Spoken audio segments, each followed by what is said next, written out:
Are you one of those gold investors that has continued to buy gold and you continue to get disappointed as you keep on thinking that we are just about to take off and then turns out we've got another leg down ahead of us? Well, if so, you may be in luck as gold is flashing a few major signals right now that it has put in a bottom and is headed up from here. Some of these are fundamental and some of these are technical. And we're going to look at a company that is currently being led by the team that took this company up 1,400% in the last 5 years. So first, let's take a look at what the price action of gold is telling us, and then we're going to look at some of the fundamental reasons why. During the weeks in between September and November of this year, we saw gold put in a triple bottom here. Just in case you're unfamiliar with a triple bottom, this is an extremely bullish indicator where the visual pattern looks like 3 equal lows bouncing off support followed by the price action breaching resistance. And that's exactly what we saw here unfold in gold from September to November, is that we saw the price hit the exact same point 3 different times, and every time it bounced up. The confirmation of this pattern would be a breaking of resistance to the upside, which is exactly what we saw here. After the triple bottom, it was confirmed by breaking up through the resistance, which was prior support, all the way back until April of 2020. Even further than that, we had a break of this resistance point up here at 1726, and then a fallback down to retest that prior resistance as new support, confirming that as well. There are a few key things to know about triple bottoms to make sure that you're not seeing something that's not actually there. And the first one is that there should be an existing downtrend in place before the pattern occurs. And obviously in gold, we had this downtrend in place right before the pattern. The second is that the lows should be roughly equal in price and spaced out from each other. And all 3 of these bottomed at 1620 and are roughly equally spaced as well. And then finally, the volume should drop throughout the pattern and then pick up again once the breakout starts. And while it might be hard to see, we do in fact see a declining volume during the formation of the trend. And then once the breakout starts to happen, we see volume pick back up. So why is this happening with gold? Well, there are a few reasons. Number one is that gold anticipates the effects of monetary policy.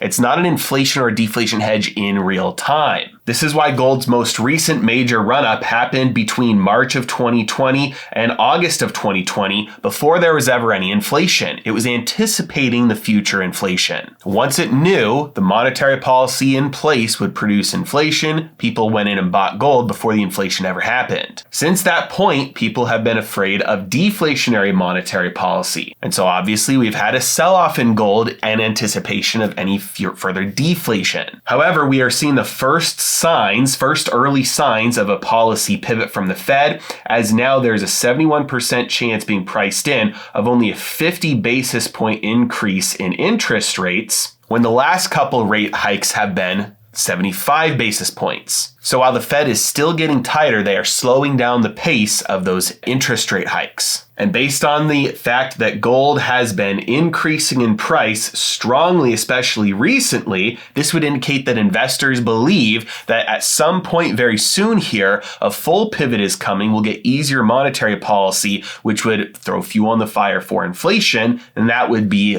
positive for gold. Again, it anticipates the effects of monetary policy. It doesn't respond to them in real time. Add on top of that the fact that central banks around the world have been buying record amounts of gold recently, and you have a very bullish setup for the yellow metal. Now, you know that I'm a huge fan of using gold as savings, keeping it at the very least in allocated segregated storage, and if you can, keeping some at least in physical possession. Gold has maintained its purchasing power for thousands of years. It is a great tool to save, to keep your purchasing power. But it is not an investment, and many people mix those two things up and they use gold miners as a way to be exposed to gold. The reality is that gold miners are going to be used as stocks, as investments, and so you can make or lose purchasing power, money, value, wealth on them, whereas with gold, it's more of a savings vehicle. You're not going to get rich from it. You're not going to lose all your purchasing power. Gold's not going to go to zero. Stocks, on the other hand, could go to zero. They can go bankrupt,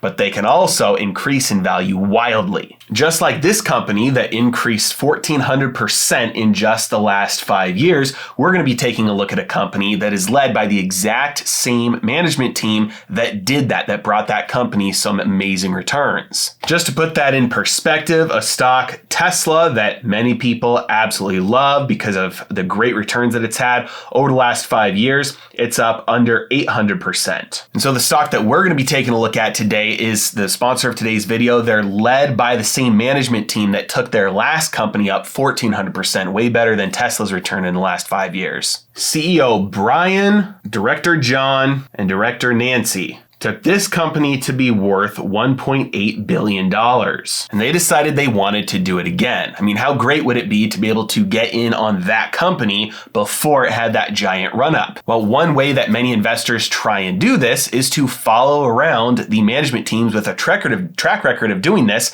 and invest in the new companies. So the stock that we're looking at today is Zacatecas Silver, ZCTSF, with a market cap of only $40 million. Micro company here. And the key thing is here, they're following the exact same business model that they used to take their last company to over $1 billion. And you know they believe in it because when you look at what the CEO has been doing, he has been buying shares up left and right on the open market, to the point where now he owns himself 4.5 million shares. He's trying to scoop up as much of this as possible because he knows how much more it's going to be worth in the future. So as the name suggests, Zacatecas started off as a silver company. They owned the Zacatecas Silver Project in Zacatecas State. But what the management team wanted to do was replicate what they did with the last company, so they went out shopping for a gold property that they could do the exact same thing that the last company did. And they found one called Esperanza. The only problem was this property was owned by Alamos Gold, which is a $4 billion mega miner. So they begun talks with Alamos and were able to secure a deal to buy the property from Alamos. Now, Alamos had this property for at least a decade here because they really loved it, but they were never able to develop it. And so their one condition was, hey, we would love to sell this to somebody who's going to develop it as long as we can maintain some goods from it. We want to make sure we still have some upside exposure to this. So Alamos wasn't trying to just get rid of the property. They just wanted somebody who could develop it, so they wanted to still have some skin in the game. So the deal they came up with was to take the majority of the payment in stock, which means that Alamos, this very successful $4 billion gold mining company, is the biggest shareholder of Zacatecas. Another little investor you may have heard of in the company is Eric Sprott, himself, not the company. Now, what's great about this is that Eric Sprott was actually attracted to this stock, not even because of the new gold property, but because of the original silver property that I mentioned towards the beginning. And now, even with the recent trend of Zacatecas increasing, the trend line for its stock going up very strongly over the last couple of months, it is still trading about 40% below what they paid for the property. This means that if Alamos, a giant $4 billion gold mining company, is right, and the management team, who are scooping up shares on the open market, are right, and potentially perfect storm here, what gold is doing right now from the Federal Reserve taking off the gas pedal or taking off the brake pedal from quantitative tightening and the technical support for the gold price, this could be a perfect storm for a company like Zacatecas. Not a recommendation, not advice. Do your own research so that you can make your own financially educated decisions. As always, I really appreciate you guys. Thank you so much for watching. Have a great day.